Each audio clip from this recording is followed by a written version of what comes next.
ao Historizando. Hoje eu quero falar com você sobre uma das provas mais importantes atualmente, que é o Enem. O Enem, desde 2009, sofreu algumas modificações justamente para ser utilizado como vestibular. Então, atualmente, ele tem 2 dias. No primeiro dia, existe Ciências Humanas com 45 questões e Ciências da Natureza com 45 questões também. E no segundo dia, 45 questões de português e linguagens e 45 questões de matemática, fora a redação. E por isso o segundo dia tem 1 hora a mais. Mas o que eu quero focar é no primeiro dia e nas 45 questões de Ciências Humanas, porque é aí que entra a história e é aí que a gente vai historizar. Nesse gráfico, eu contabilizei o número de questões desde 2009 até hoje que caíram na prova do Enem. Isso em história. Só que o que muitos não sabem é que o Enem tem a interdisciplinariedade, que é a mistura de uma matéria com a outra numa questão só. Por isso, o número é bastante variável, porque muitas vezes também não tem como definir se a questão é de história, de geografia, de sociologia ou filosofia, porque esses conteúdos podem estar misturados entre si. Muitos professores, livros, cursinhos acabam dividindo a história em 2. A história do Brasil e a história geral. Mas a gente tem que lembrar que a história é uma só, galera. Só que essa divisão é feita justamente para facilitar o aprendizado.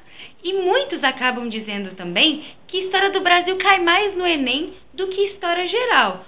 Só que, olhando esse gráfico, que eu dividi o que caiu de história geral, o que caiu de história do Brasil, a gente percebe que os anos de 2009 e de 2012 caiu mais história geral do que do Brasil.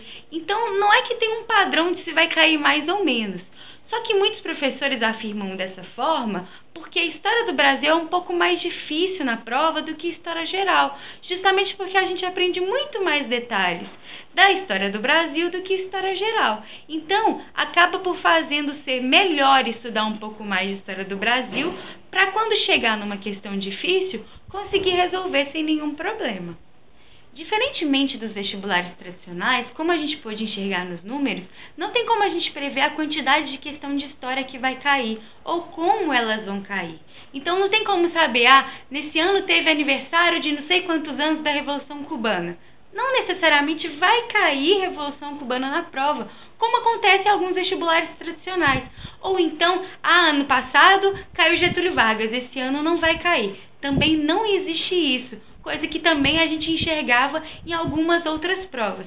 Por isso, tome cuidado, não fique tentando adivinhar o que é para estudar e o que não é. Muitos pensam que a prova de história do Enem é só a interpretação de texto, ou então é só ler e resolver lá mesmo, mas na verdade não é assim. Então a gente tem que focar nos estudos, tem que focar em como funciona a prova, para a gente chegar e ter sucesso nas questões.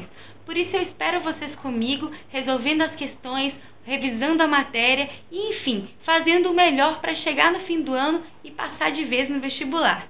Espero que vocês tenham gostado e bora continuar historizando. Beijo e até a próxima!